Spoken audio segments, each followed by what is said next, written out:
Welcome to the Healthy and Holy Podcast. Two dads, one season, one brand new. Figuring out faith, fatherhood, and everything in between. We're not scholars. We'll probably mess up a Bible verse, a story or two, but we're here to talk real life and real growth. Like, share, or drop a comment if something hits home. Let's grow healthy and holy together. We are on the 5th episode, man. The fifth episode. I thought you'd get rid of me after one. I thought about it. I'm just kidding. Every day. Every day. 3 o'clock in the morning, I wake up. How can I get rid of Steve? I'm going to be fully transparent right now, though. One of the things I appreciate about you, Steve, and in this process, this is new to both of us, right? Oh, yeah. We don't know what we're doing. I'm a truck driver. Right? I was a pastor for 13 years. I've worked in construction. I've worked in restaurants. I've done all kinds of things in life and throughout life.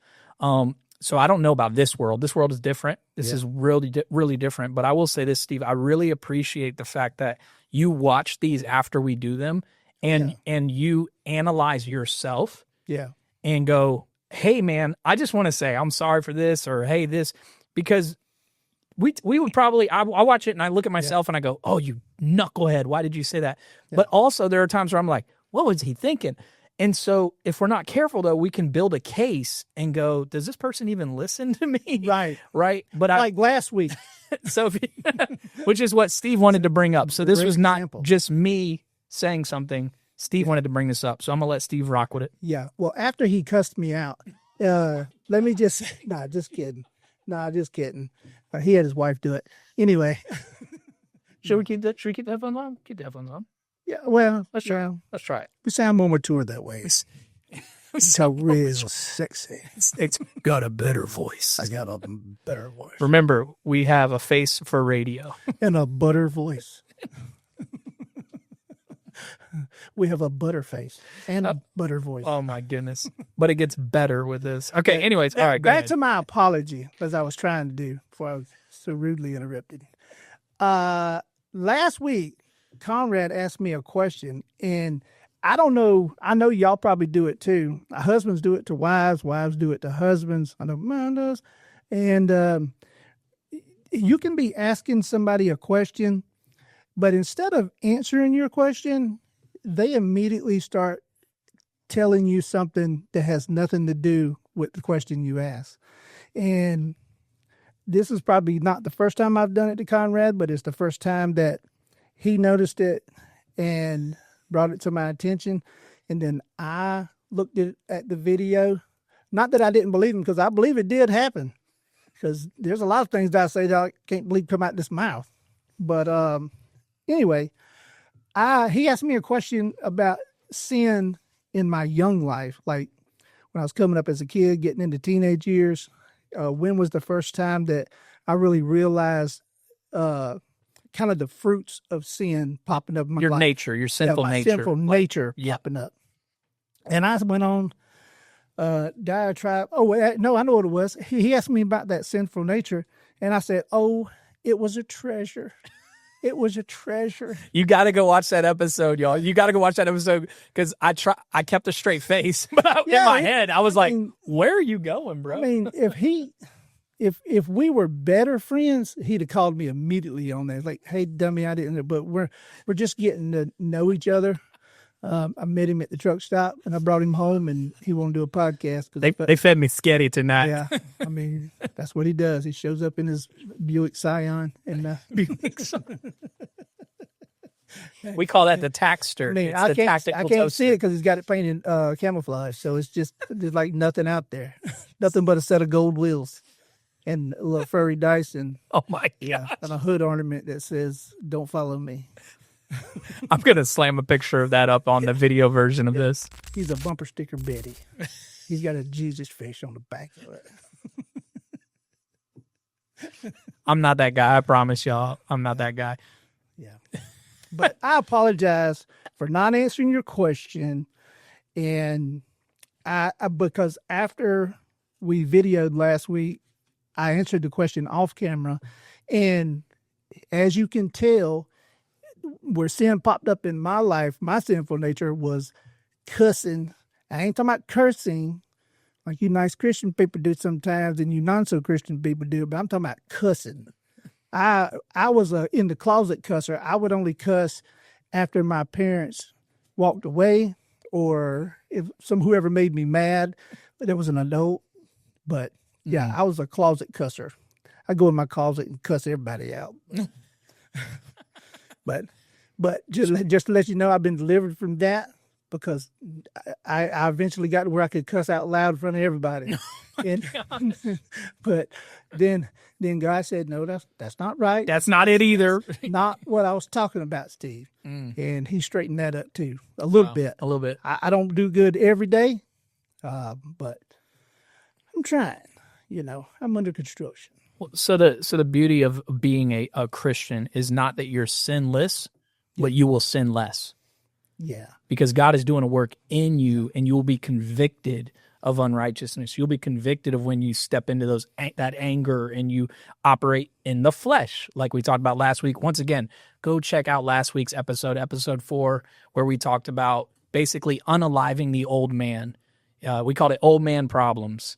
And what that meant is our old sinful nature before we accepted Jesus, and then after we accepted Jesus, still battling the flesh and the spirit, still battling each other. And we did kind of a little bit of an in-depth dive into Galatians 5. So make sure you check that out. So today, we do not have a script. We are just sitting here talking through life, talking through things we've faced. And hopefully I'll listen when he asks me a question, and he'll listen when I ask him a question. But today we are focusing on good intentions, bad execution. Yeah. Right? And so one of those good intentions, bad execution, was last week. We came, we set everything up, we got the lights right, we got everything dialed in, we got our stuff set on the camera just right. All the things were just, this is perfect. I even played our little intro and was like, yeah, man, we're ready to go. And then I never hit record. And he actually corrected me on how to speak into the mic, and it wasn't even recording. And I knew that, but I didn't want to tell him that and make him look bad. So I just went along with it. I was like, yeah, you're right. I got to sit up a little bit closer. I'm like, Steve, it's not picking you up. And I was like, you're right. You didn't pick neither one of us up. But no, I didn't know it wasn't recording either. I had no idea until it was over with. I literally was like, yeah, that was a great. Why is it green? Yeah. And to be honest, I was so glad he finally made a daggum mistake. I was glad. I was like, good. Clearly, Steve does not hang out with me on a regular basis, because I make quite a bit of mistakes. We can get my wife on here one time. She'll probably tell you. Well, Clava would definitely not throw you under the bus. Yeah, that's while very you're true. around. That is very true. She would probably bring it up though if I was like, hey, honey, let's talk about some things that I royally messed up. And she's like, okay, I've got a list. Yeah. And I don't even have to check it twice. That's right. So where have you found situations in your life, Steve, where your intention, let's just say as a dad, right? We're dads. We're talking about dad stuff. Your intention was to be patient. If this thing happens, I'm going to be patient, and I'm going to try to be gentle with it. Unlike where my dad grabbed the belt and blah, blah, blah, right? Like, I'm going to try to do something, and your intention was good, but then when the moment happened, your execution wasn't there. And it doesn't have to be discipline. It can be anything that you remember, like, anything. Let it fly. Wow. Whatever comes up. Just off the cuff, I would probably say the biggest one is discipline kids. I was like, I'm not going to be the guy who spanks his kids with the belt. No, I take that back. I didn't even want to be the guy to, cuss and raise Cain at my kids. I was going to be patient. I was like, there's nothing my kids can do to get to me. I said this while they were, while the first one was a baby, because when you're not used to having a baby around, and it can be after days of no sleep, and you don't get to eat on a regular schedule, you don't get to sleep on a regular schedule, but the baby gets to eat and sleep on a regular schedule. And then when you work a late night shift, I mean, it was just all piling up.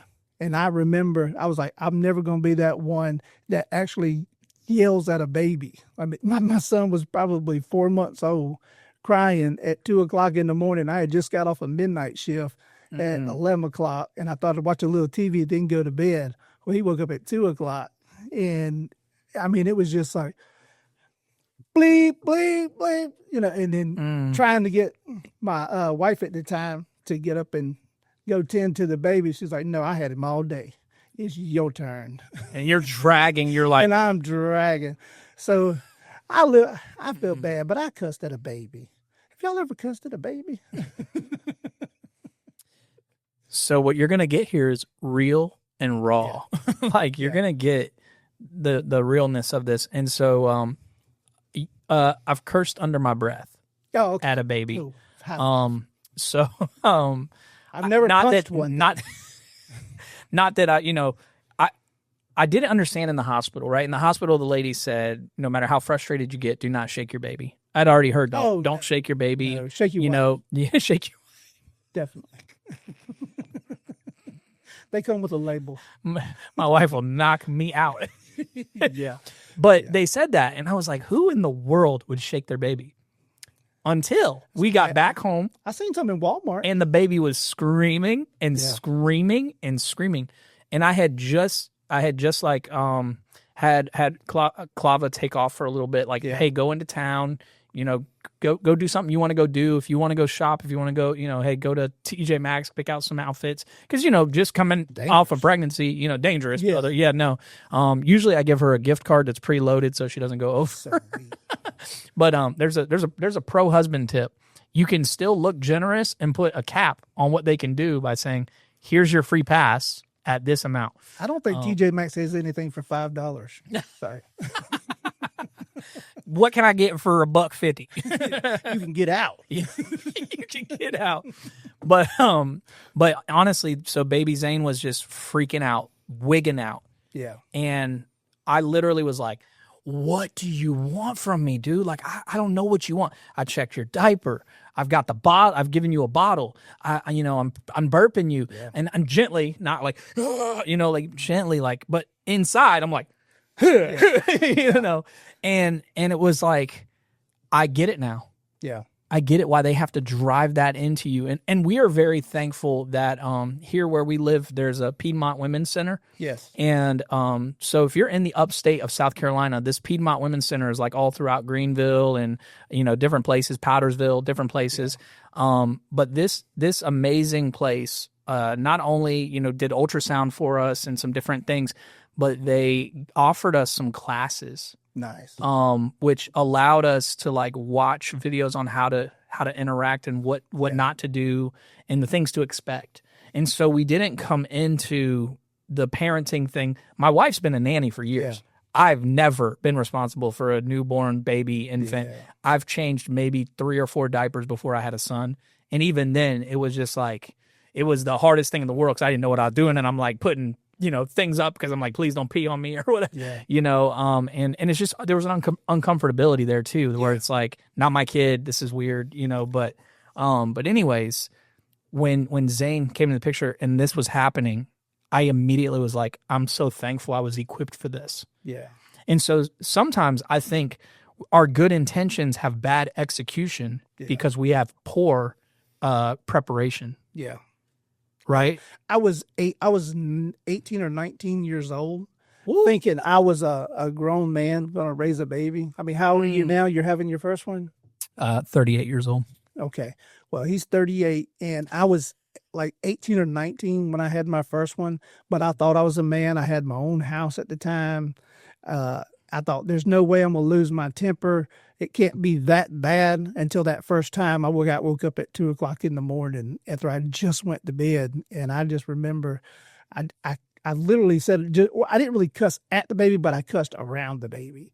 And I remember literally being in tears because I felt like I had just ruined it. Like I wanted to be that perfect dad, but I probably didn't last 4 months before I lost my temper and cussed in front of the baby. Wow. Spankings, I don't think I spanked my kids until they were probably old enough to understand probably 2 or 3. I might give them a little swat or something like that, but geez. Not enough to hurt them, but just to get their attention. Not enough to even make them cry because it always hurt me more than it did them anyway. Yeah, and we did do an episode where we actually talked about discipline. I'm trying to remember. Was that the second episode? It might have been. We have to be more disciplined. We had to be more disciplined to think about those ideas. But we did an episode where we kind of really dove into that. So what I did is I went on ChatGPT just right when we started, and I said, can you help me come up with 30 ideas for good intentions but bad execution as a husband, father, and friend? Nice. So what we're going to do is we're going to go through husband, father, and friend. Oh, I can't wait to see it. All right. So here's one of the ones, right? Jeez. Don't be a butt. Okay. All right. Saying I'll take care of it and doing it 3 weeks later. I don't think you need to be reminded every 6 months to do something that you told your wife you're going to do. It's going to happen. Trust me. I mean, 6 months is not that long. Oh, my goodness. How about starting a home project for her, but leaving tools everywhere for months? Oh, yes. Oh, yes. How about getting a new dog six years ago and taking him for his first vet visit this week? Oh, my God. I meant to take him. Oh, my gosh. Okay, y'all, please don't report him. The dog is happy and healthy for the most part. Yeah, he's healthy and holy. But something happened to him outside of their control. Yeah. Somebody hit my dog with something. I mean, hey, let's start on that, saying I'll take care of it and doing it 3 weeks later or 6 months later or whatever, right? Like, our intention is to meet the need and serve our spouse. Right. Right? Our execution may be bad. Yeah. Because of poor preparation is one thing, right? The other thing is probably lack of consistency, right? Yeah. And I'm not trying to come up with hard-hitting things or whatever, but the lack of consistency is that if I just start this and say, I'm going to get this done within this time frame and I'm going to work on it this much, because maybe you don't have all the time in the world to work on that one project, but I'm going to, every day I have some free time, I'm going to work on this. I think it would be amazing what we actually accomplish. And I'll use a personal example, okay? Personal example for me is I like grilling and I like using our Blackstone, right? We've got a grill and I've got a Blackstone. The grill hasn't worked for like a year, and I've been sitting there going, I need to find the part to fix it. Wondering why we never got invited over there to eat. He's like, oh, my grill's broken. The grill, the gas tank is full, right? Yeah. All the propane tanks I have are full. The Blackstone works, but what happens with the Blackstone if you don't clean it up right away, right? But then the other side of it is like, how do you still cook your food on it? all these like spiders and stuff started kind of like making their home just from not using it for a little bit, right? And it was like, man, I really need to get in there and clean this up. But I knew once I got to tear it all the way down and really clean it. Yeah. And I was like, man, I need to order that part, and I just didn't want to research what it took. Well, then when I wasn't doing that, I also wasn't cleaning off the back patio. So the back patio started to get kind of worse and worse and worse. And so it was like, you know what? I'm going to pull everything. So I finally just bit the bullet and said, I'm going to do everything I can to get this thing ready. So if we have friends come over, we can utilize this back patio. Right. And then my wife and I, Clava and I, talked about it, and I said, let's commit to at least pulling out the blower every 2 days and blowing off this area so that it's not an attractive place for bugs and whatnot, especially with all the dog hair and different stuff floating around. Like, let's do this intentionally. So what I did is I pulled everything off. We pulled the pressure washer out and it died. Oh. So sometimes stuff happens outside of your control. You waited till your pressure washer died. Yeah. Well, I used it and it was working fine, and then she went to use it and she broke it, which was nice because I was like, well, I don't have to finish now. Yeah. And she's like, let's go buy another one. I'm like, okay. So anyways, got it done, like started working on it, and then it really wasn't that bad. Yeah. It was like a good Saturday, full Saturday working on it. Didn't you make a video? I did make a time lapse of doing it. Yeah, I did make a time lapse. I said we moved to. You can look at that. We moved to Arachnoville because there's so many spiders here. But it was just like, this took some effort, but really it just took consistency. Yeah. It took, I'm going to go out there this day and I'm going to pull everything off that porch. And then I'm going to focus on pressure washing, the ceiling of the covered patio, and then the ground, the concrete. And it was like, now that that's done and all the bugs and webs are cleared, then I can start bringing things back after I clean those off. Yeah. And then now we have this amazing space that I go out there with a coffee. I go out there with my Bible. I go out there with Zane, and we sit in these nice little chairs that are all cleaned up, and now it's being utilized for something, where it's like we're making memories out here. Yeah. And I think so often, like, we don't realize that maybe what they need us to take care of will actually bring peace and a better spirit, if that's the right word, not spirit, but attitude and gratitude and also an environment, like a better environment. Maybe that's a better word, a better environment. So now we can say, hey, Steve and Tara, if you guys want to come over and we're going to grill, the grill's fixed because I ordered the part on Amazon. I figured out what part it was, did a little bit of research, figured out what it could be. And it's like, the grill's fixed. I know how to grill. I know how to, this is clean. This is ready to go. And it's more welcoming and inviting, which as a husband, that's brownie points when your wife is going, I don't have to like clean the whole patio off. Yeah. Because I'm inviting, because y'all know, you invite somebody over. Yeah. We all know. Everything's getting vacuumed. I mean, what did, if you don't mind me interrupting you. No, you're good. What, kind of rambled there. What did that mean for Clava that you did this without her having to tell you to go do this? So this probably wasn't like one of the major things for her, other than the fact that the reason I did it before she told me to do it is I realized how hot it's been getting. Yeah. And instead, she can't always go walk Zane or walk the dogs, and she likes to be outside. And so I said, if I can clear this off for her, that's a place for her to sit with Zane during the day. Yeah. While I'm working and I'm doing different things on the rental properties or I'm doing whatever, this creates a space for her to kind of chill and let the dogs be. The dogs are not in the direct sunlight if they don't want to be. Yeah. Got a fan up there, so it was like, it was really, I don't know what it means to her in the sense of like, she hasn't sat there and been like, oh, honey, I'm so thankful that you did this. Oh, I love it so much. But I know that it adds more peace to her. Yeah, especially if you see her out there and enjoying it. And she does. Yeah. And she does. She literally was out there with toys and, had Zane playing around and had some towels down, so he wouldn't scrape himself on the concrete or something. And she was right there. And so I can definitely see that it's made, it's made a difference in our home life. But that also goes into like saying, I'll take care of it when it comes to, cleaning up the garage. And that's something I've got to do now, is kind of further clean up the garage. But it adds peace. Well, I think when we execute properly. As somebody that's older, and I've had 3 wives, so I've kind of done it, messed it up a couple times. And I mean, I'm perfect now, but let me tell you how I got that way. Okay. I found out from my 3rd wife that I'm married to now, and I love her to pieces. Not going to marry anybody else. I'm going to stick with her forever. I found out that like with our old house, she had to tell me to do everything 10 times before I'd ever do it. We got this new house, and this was a house that we'd been trying to get a house for a long time, the right one. We finally found the one she really wanted. I found out that women are nesters.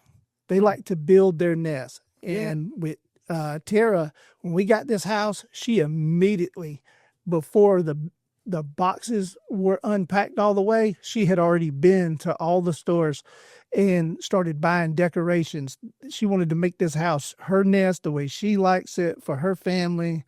And when she saw me doing all the honeydews to get this house just right, and then working in the yard, like sacrificing that couch time, that chilling time, so I sacrificed a lot of Saturdays just out here fixing all the things that me and her had talked about. Not that she had told me to do them, but when she saw me helping her nest, helping build the nest that she was trying to create, like locking on the vision she had for this place. Right. And when we got on the same page and she saw me doing stuff so she could start going and doing stuff, she never once came to me and said, you're not doing that right. She was just so glad that I was just being a part of this thing to build this together. Wow. So I knew right then, and we talked about it. She's like, I'm just so happy that you did this without me having to ask you to do it. I never even was going to ask you to do it. And, at least 6-8 weeks into being here probably, but she was so happy that I just went full force and focused on nothing but getting this house the way she wanted it. Wow. And it meant the world to her. Yeah. and it reaped many, many, many, many, many benefits. So I try to do stuff when she's not expecting it. So more intentional. More intentional about it. Makes Now, sense. sometimes I mess up, like, how we intend to do something, and then, I intended to fix the air conditioner in this house, but I think I ended up making it even worse because Stick to your I skill kept set. the attic door up here and open too long, so the house got hot. I tried all these things with fans and just all kinds of things, when all I really needed to do was call the AC guy, and get them to come out here and take a look at it. Right. But I had good intentions. I tried to fix it, but sometimes, just like Andy Griffith said, just call the man. Yeah. And that's what I did. So there's a difference between intentions and intentional. Yeah. Right? Intentions is like, I'm intending to do that. Intentional is, I am going to set up a plan to get that done or move in that thing. And since we're talking about as a husband first, I just want to share this scripture, Ephesians chapter 5 verse 25. I know a lot of people have heard, the other side of this verse where it's wives submit to your husbands, which is in verse 22. But I want you to hear verse 25, the calling that God has on men as husbands. Husbands, love your wives as Christ loved the church and gave himself up for her, that he might sanctify her, having cleansed her by the washing of water with the word. So that's speaking the word over our wives, praying for our wives, encouraging our wives, so that he might present the church to himself in splendor, without spot or wrinkle or any such thing, that she might be holy and without blemish. In the same way, husbands should love their wives as their own bodies. He who loves his wife loves himself. For no one ever hated his own flesh, but nourishes and cherishes it, just as Christ does the church, because we are members of his body. Okay, I'm going to stop there, which is stopping in verse 30. But did you catch that first part? That we are to love our wives as Christ loved the church. How did Christ love the church? He laid his life down for the body. He laid his life down for the people of God, right? So husbands are actually called to crucifixion, and women are called to submission. What does that mean? What does that mean as far as doing that for your wife? It means crucifying your pride, your selfish flesh, your selfish desires, and serving. One of the one-liners that I really like is, life is found in giving your life away for others. How much more so in our spouse? As we seek to serve our spouse, we are actually loving ourselves, because this is who we've chosen to be on mission with. This is who we've chosen to be united with, and to be in that intimate relationship that the Lord says the two have become one. Yeah. And so that doesn't mean that there aren't times that we do get the things that we would want, or that, and I think that's the dangerous side, right? Because we also hear, what is it? Happy wife, happy life. Yeah. So Clava and I live by a different motto. We believe, basically happy spouse, happy house. And what it is we try to outserve one another and see who wins. When she serves me, I'm serving her. When she serves me, I'm serving her. So she'll go do something crazy generous for me. And I'm like, man, I need to go do something crazy generous for her. Yeah. Right? She made some extravagant dinner one night. It was a night or two later where I was like, I'm going to go above and I'm going to do an extravagant dinner and I'm going to clean up the kitchen. Yeah. And it's not all the time. There are times where I cook dinner and I'm like, I'm so exhausted. She's like, I'll clean the kitchen. Yeah. And there's times that I won't cook dinner and she'll cook dinner and she'll clean the kitchen and she'll take care of Zane. But then the flip side happens. Yeah. There are times where I'm like, hey, honey, why don't you go rest? I'll take care of Zane. I'll clean up in here. And Zane's sitting in his little chair and he's like happy as can be, Right. But that, I wish I was better at it. I wish I could say I always serve my wife and I'm never selfish. But the truth is that's not the truth. That's true. But I know what I Feel strive to entitled do. Sometimes as men, we get that king entitlement. Yeah, I busted my tail out there. I'm tired. Yeah. I intend to sit on the couch. Yeah, you intended to. I intended, but I messed up and picked up whatever she told me to pick up. But that's one of those things that as we are trying to have better execution is to just take a step back and say, Lord, help me see what they've done for me. Yeah. Help me to be grateful for the times she stepped out and served me in ways that were so selfless. I'm glad you brought that up. You know, is to ask, because sometimes, I mean, like, look, we all get blinded by life. We all get blinded by the things that happen and everything's going on. I mean, the other day I went to a men's Bible study at 6 a.m. And then I went to a business and entrepreneurial meeting with a bunch of entrepreneurs in town. And I'm at this meeting with them, and the meeting that we're at, they're showing us all these different resources at the library for creatives and people who are trying to make different things. And I was like, dang, I want to design something now. So I called her and I said, hey, are you and Zane okay? She said, yeah. I said, okay, cool. I'm going to stay in town, go to the coffee shop. I'm going to work on something, and I'm going to go by the library, and I'm going to try this resource out. I want to see if they can really deliver what they said they can deliver. Well, before I know it, it's almost 3-4 o'clock. And so I've been gone since 6 o'clock in the morning till 4 o'clock in the evening. And then I had to edit our last podcast because I was like, I need to post this before I start working on this next one. Imagine why you had to edit it. And get it done. Can't imagine. We had to clean up the audio, and I will shout out John Stedman. And I also need to apologize because this is, once again, good intentions, bad execution. I shouted out a podcast for a buddy of mine, and I never said what it was. And I apologize for that. Common Man Podcast. If you check it out, my buddy David Redmond does that at our church. And he meets with different men from different walks of life, and he just has them share their stories and different things they've overcome. Kind of like what we're doing, but just different guests every week kind of deal. I'm his patient every week. He's my patient every week. But his podcast is a little bit different, but we're not competing. No. And I felt bad when I didn't say who he was. For everybody. Well, I felt bad when I didn't say who he was. Yeah. Because one of my buddies, Cody, was on there, and I shared that, but I didn't share the podcast. So if you are looking for a podcast like that, check out Common Man Podcast on YouTube. You can type in David Redmond or Cody Wright, and probably that first episode will pop up. He is killing it in that space, and he has a team. He has people who do video for him and do all kinds of. This is me and Steve right now, but we're just starting out. We're just doing this. He said he's been dreaming and planning this for years. Yeah. So everybody's seeing the fruit of where he is, but he's been dreaming and planning. So he had great execution because he was intentional in his preparation. Yeah. And so, not that we haven't been intentional in preparation. Yeah. We just hit the ground running. We just went for it.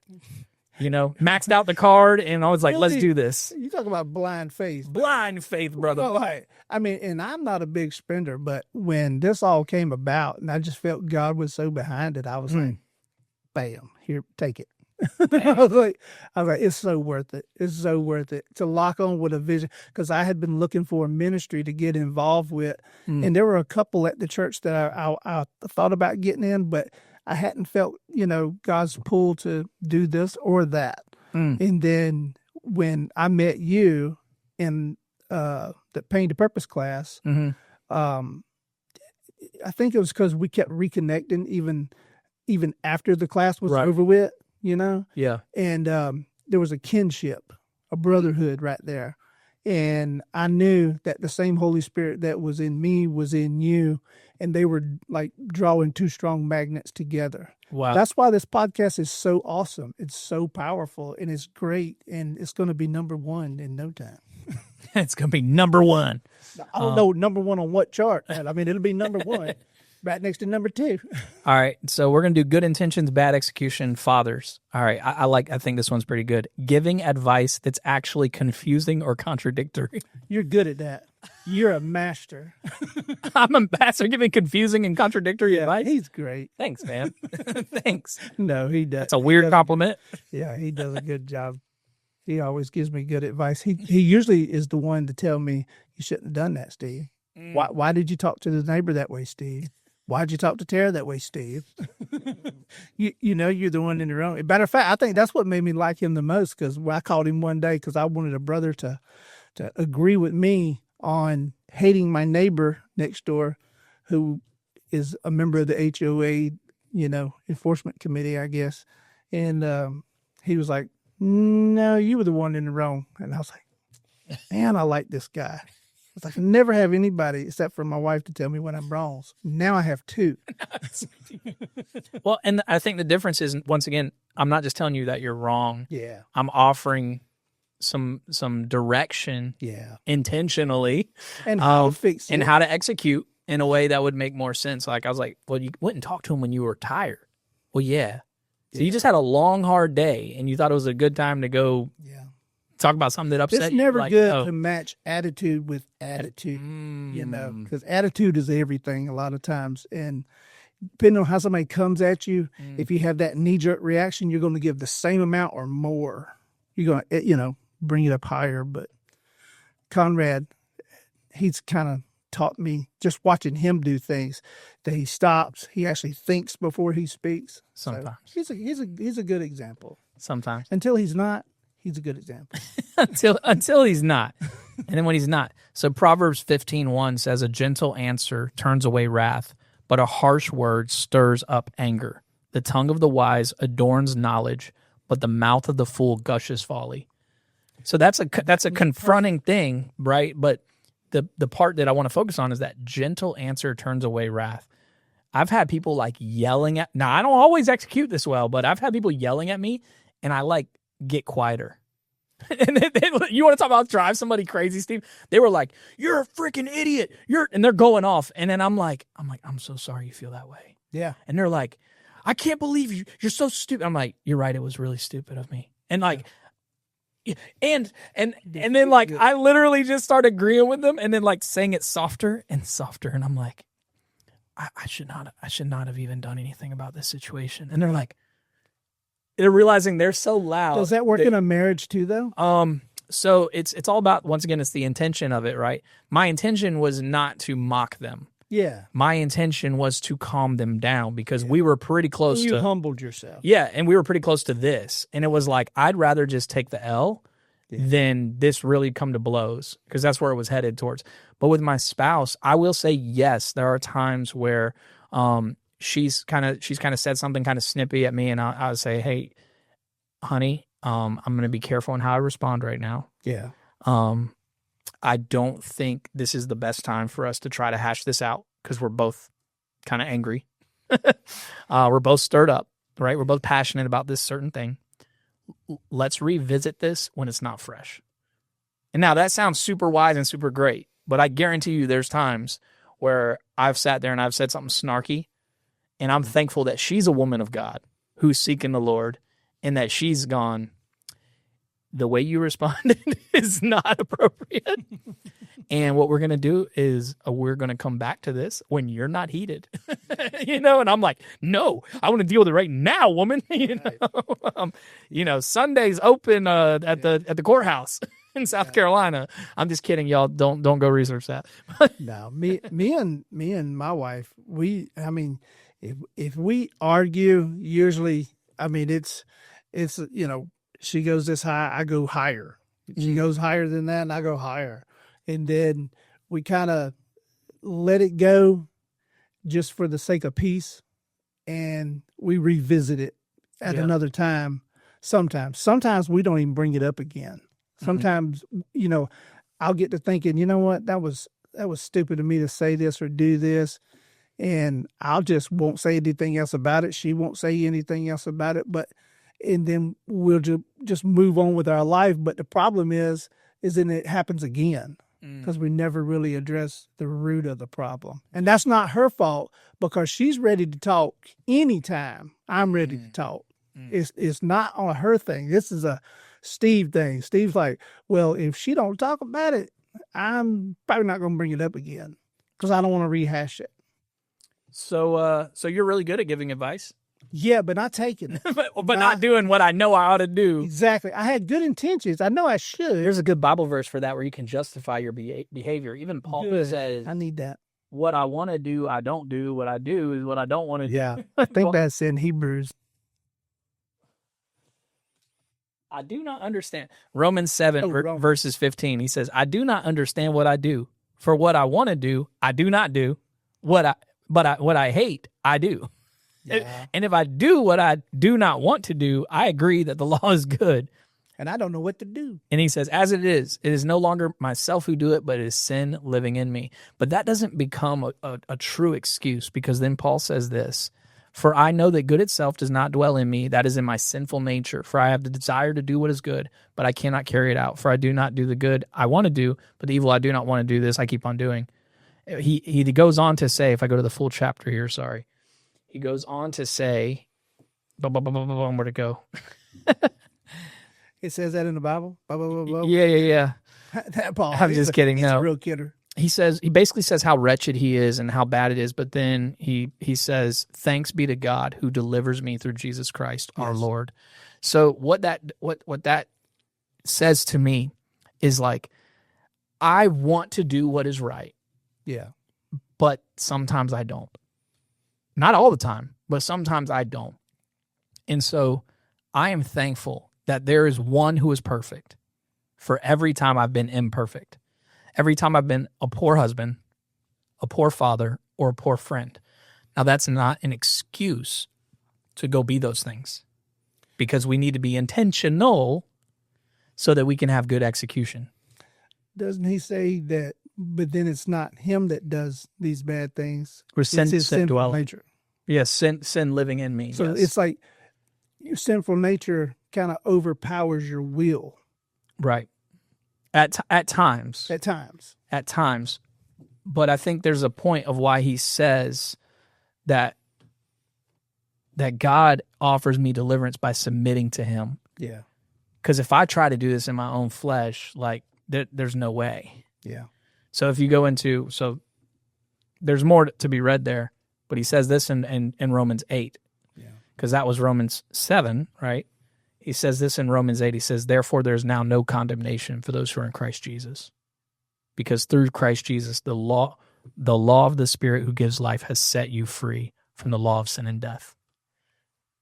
So there is a grace that is applied to us that allows us to go, I may not have it all together, but I know the one who does.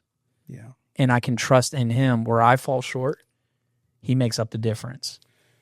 And I can ask him to make me more like him. And so we weren't trying to go super heavy Bible on this one, but there's a few things that I think are necessary, because what we want to do, we don't do. We want to execute, and we don't. So what do? We submit to the things of God. And we say, God, help me to be what this is calling me to be as a husband, as a father, as a friend.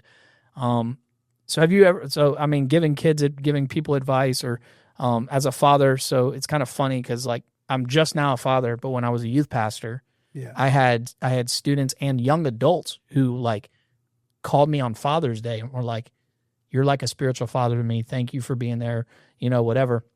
There has been times where I've given them not the best advice, right? Like there's been friends of mine that are in ministry now, and they're so frustrated. And I'm like, it sounds like you just need to go tell that pastor, you know how it is. But then I'm like, hey, dude, don't do what I said. I text them, don't do what I said. Pray about it and see what God would have you do. Because there are times where things need to be confronted. Yeah.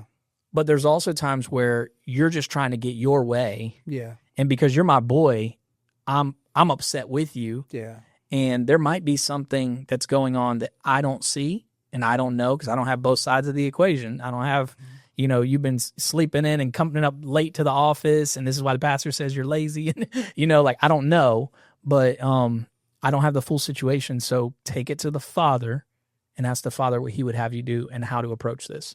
Yeah. And it's not usually in the first conversation that comes out. It's usually, let me text him and be like, dude, I was kind of heated with you, and I just want to remind you, seek first the kingdom and his righteousness, and everything else will be added to you. And then here's another one. So encouraging them to try something new, but not realizing how scared they'd be. Yeah. So my dad, here's the story of my dad. We're going a little bit, we're almost at an hour right now, I think. No, we're at 45 minutes. We're good. A story with my dad was I wanted to learn how to swim, but my dad would not. We didn't go to a pool. We didn't go to whatever. We went on the river. My dad had a boat, and we went on the river, and I always had to wear my life jacket, and I kept telling him, I want to learn how to swim. I want to learn how to swim.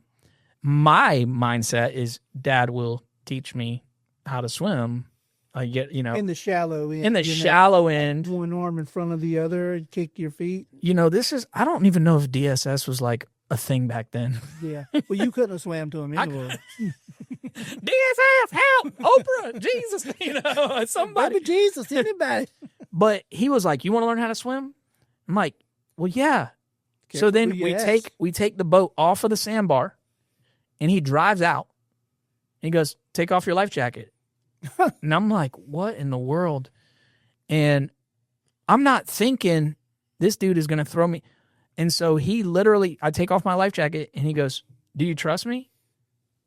I don't know. He picks me up, and he throws me overboard. Yeah. Into the water. We're in a boat in the middle of the river, and it's my dad who's been probably throwing a few back. Probably was throwing a few back. Yeah. And he throws me into the river, and I'm met with this cold water straight in my face, in my lungs, just freaking out because I was a little kid. I'm talking about like I splashed in the water, you know what I mean? And maybe it would like my life jacket float around, but I had never like gone fully. We have a floater. And I started throwing my hands, and I'm doing freaking out. And he's like, calm down, and this traumatized me. Yeah. I don't think my dad realized how scary that was. Yeah.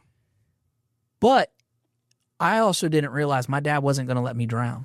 Because he was right there the whole time. He was right there the whole time. Yeah. And the first time I brought up this story was after my dad passed when I did his funeral. And I said, I feel like God has thrown me into the deep waters again. Yeah. And taken my life jacket. And I don't know what I'm doing. I'm flailing my arms and I'm going under. And I just have to remind myself, and this is for any father that's out there, you may feel like you're going under, you're a failure, you don't know what it takes, you've been thrown into the deep end of being a father, 18 years old. I do want to just speak this and over you as well, Steve. God's grace can make up for the places that you fell short. It's just submitting that to him.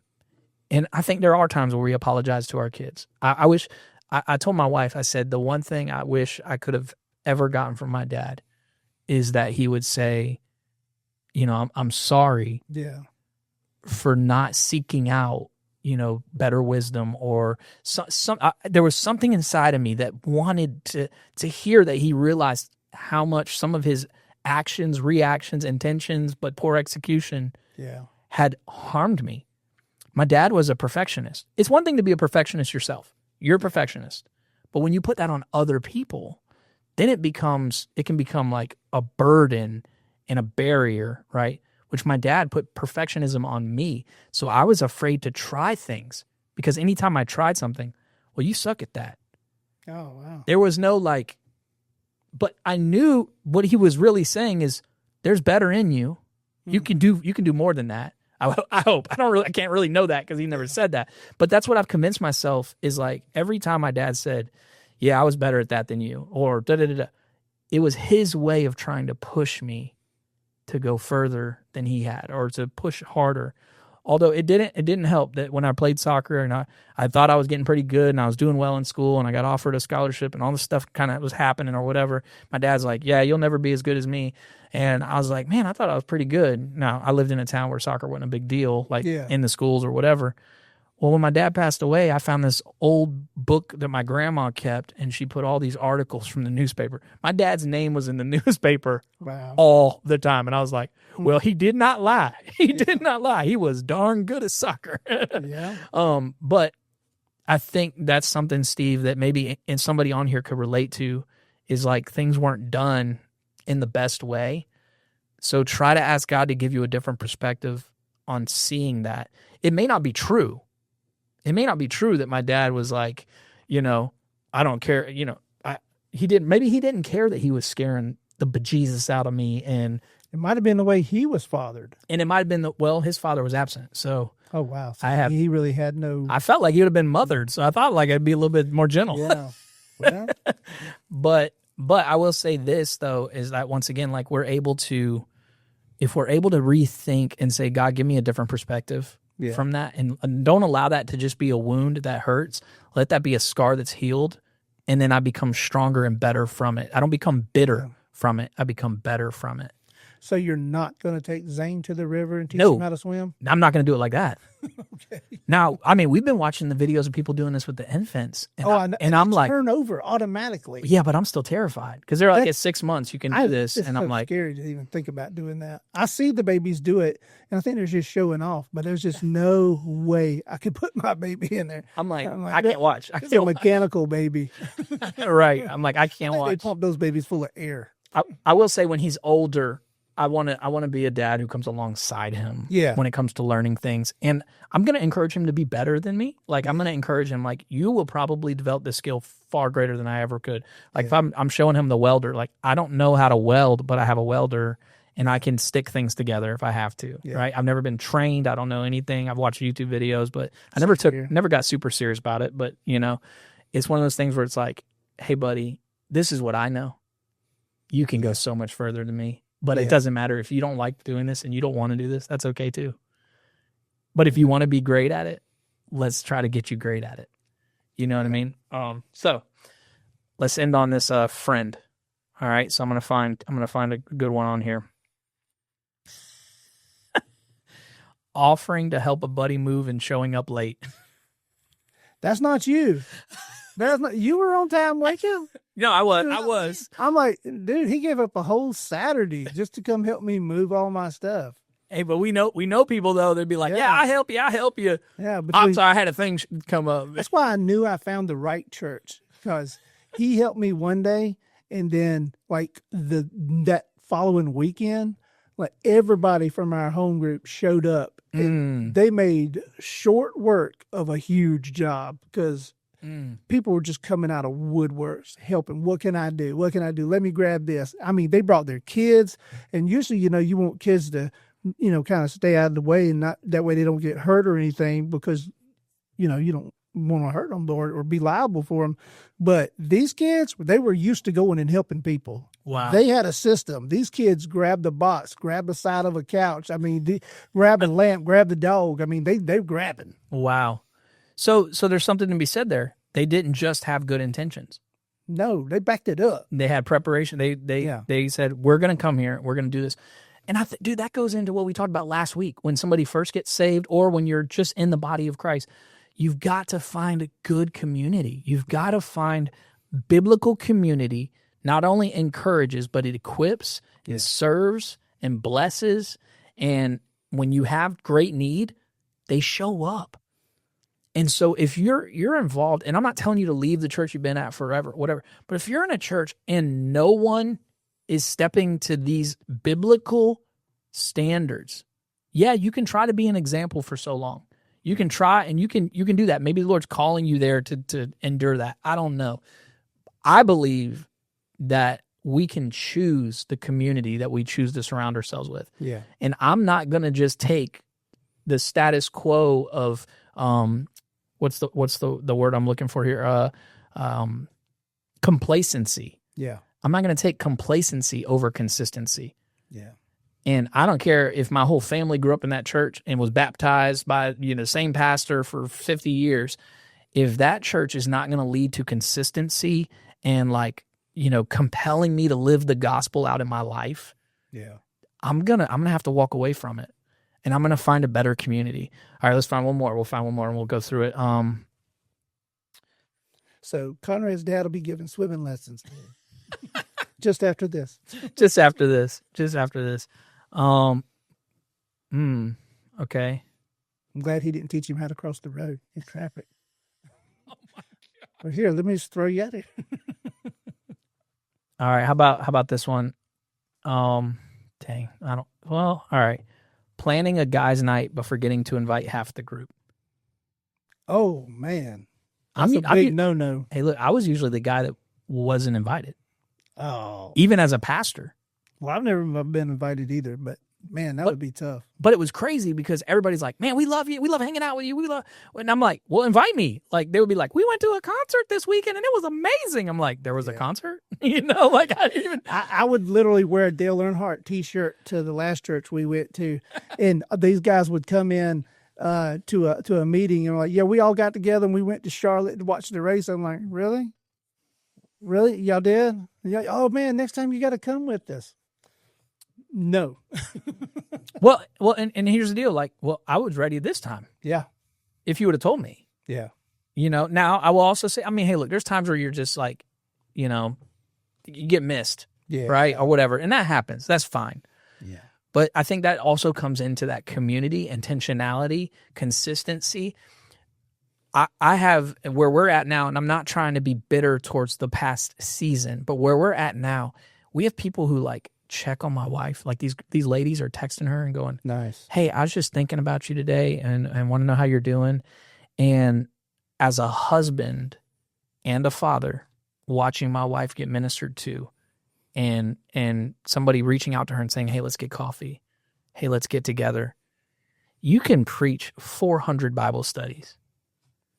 But when you are willing to see somebody when they're not in front of you and go, you matter, and I want to check on you, that's the gospel. That is living out the gospel truth. Scripture says we're called to bear one another's burdens. How can we bear one another's burdens if we don't have a relationship?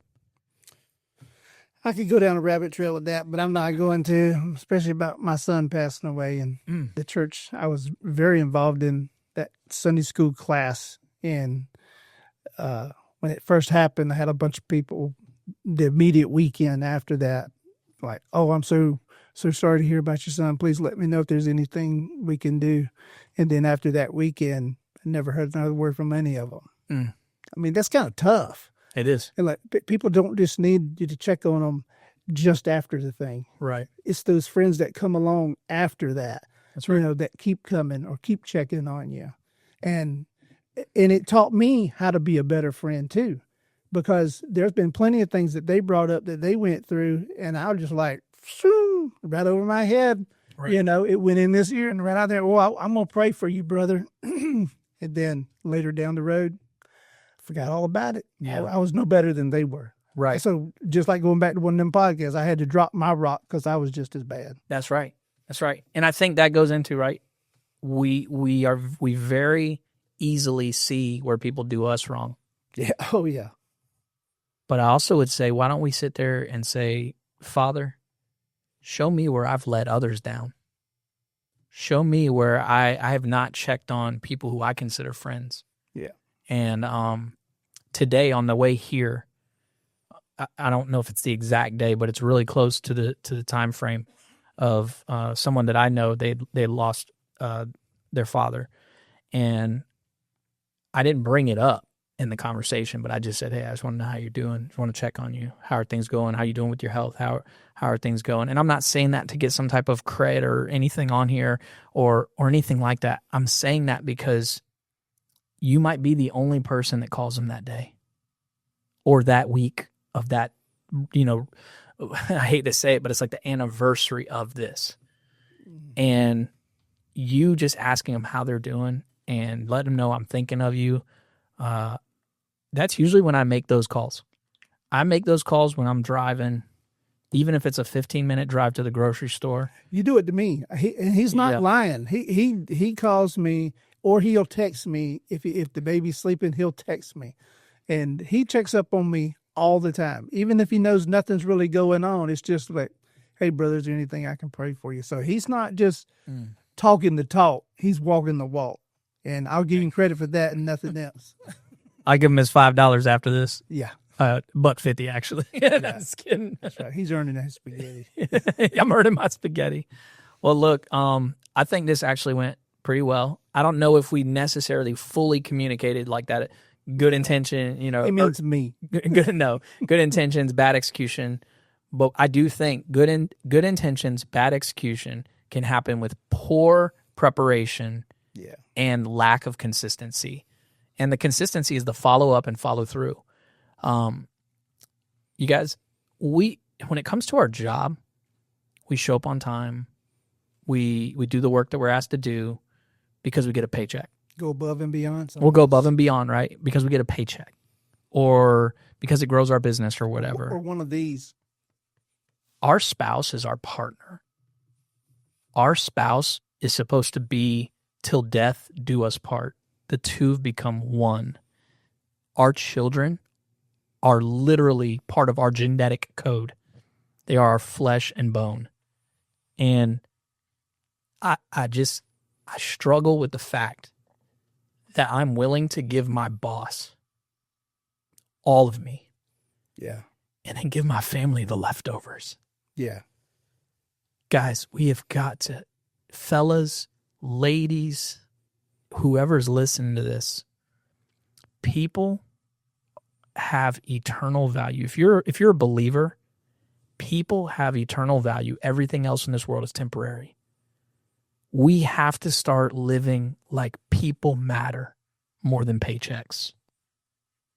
I'm not saying you can't go earn your paycheck, but don't give your all there and give your small back home. Yeah. Like, Father, this is we're going to end it on. Father, I pray that you would remind us to love those who you've placed around us. God, I pray that you would bring people to our minds, that you would remind us to check on friends and people we've met, whether it's at church or we've met them out at restaurants, or we've met them out doing certain things we like doing.